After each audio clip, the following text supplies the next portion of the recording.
മേശങ്ക ഒഴിയുന്നില്ല. ചെല്ലാർകോവിൽ ഭാഗത്ത് വീട്ടുമുറ്റത്ത് സ്ഥാപിച്ചിരുന്ന കൂട് തകർത്ത് മുയലുകളെ കൊന്നു. പ്രദേശത്ത് പുലിയുടേതിന് സമാനമായ കാൽപ്പാടുകൾ കാണപ്പെട്ടു. വനംവകുപ്പ് ഉദ്യോഗസ്ഥർ സ്ഥലത്തെത്തി പരിശോധന നടത്തി. ഇന്നലെ രാത്രിയാണ് ചെല്ലാർകോവിൽ സ്കൂൾ ഭാഗത്ത് ചെമ്പൻകുഴിയിൽ സോമൻ എന്നയാളുടെ വീടിന് പിൻഭാഗത്ത് ഉയരത്തിൽ സ്ഥാപിച്ചിരുന്ന കൂട് തകർത്ത് മുയലുകളെ കൊന്നതായി കാണപ്പെട്ടത്. 2 മുയലുകളെ ചത്ത നിലയിൽ കണ്ടെത്തി. ഒരെണ്ണം കൂട്ടിനുള്ളിലും ഒന്ന് സമീപത്ത് പറമ്പിലുമാണ് കിടന്നിരുന്നത്. 2 മുയലുകളെ ജീവി കൊണ്ടുപോയതായാണ് കരുതുന്നത്. കൂടിന് സമീപത്തും വീടിന്റെ മുറ്റത്തുമായി പുലിയുടേതിന് സമാനമായ കാൽപ്പാടുകൾ പതിഞ്ഞിട്ടുണ്ട്. വീട്ടുകാർ അറിയിച്ചതനുസരിച്ച് വണ്ടൻമേട്ടിൽ നിന്നും വനംവകുപ്പ് ഉദ്യോഗസ്ഥർ സ്ഥലത്തെത്തി പരിശോധന നടത്തി. പൂച്ചപ്പിലിയാണെന്ന് കരുതുന്നതായി ഉദ്യോഗസ്ഥർ അറിയിച്ചു. കഴിഞ്ഞ ദിവസങ്ങളിൽ മയിലാടുംപാറ ഭാഗത്ത് വീടുകൾക്ക് സമീപം പുലിയുടെ കാൽപ്പാടുകൾ കണ്ടതായി പ്രദേശവാസികൾ വനംവകുപ്പിനെ അറിയിച്ചിരുന്നു.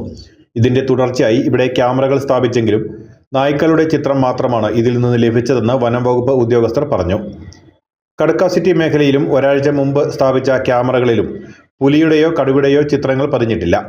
സംശയകരമായ കാൽപ്പാടുകൾ കാണപ്പെടുകയും ജനങ്ങളുടെ പരാതി ലഭിക്കുകയും ചെയ്തിട്ടുള്ളതിന്റെ അടിസ്ഥാനത്തിൽ ഈ മേഖലയിൽ രാത്രികാലങ്ങളിൽ തുടർച്ചയായി പട്രോളിംഗ് നടത്തിവരുന്നുണ്ടെന്ന് വനംവകുപ്പ് അധികൃതർ അറിയിച്ചു.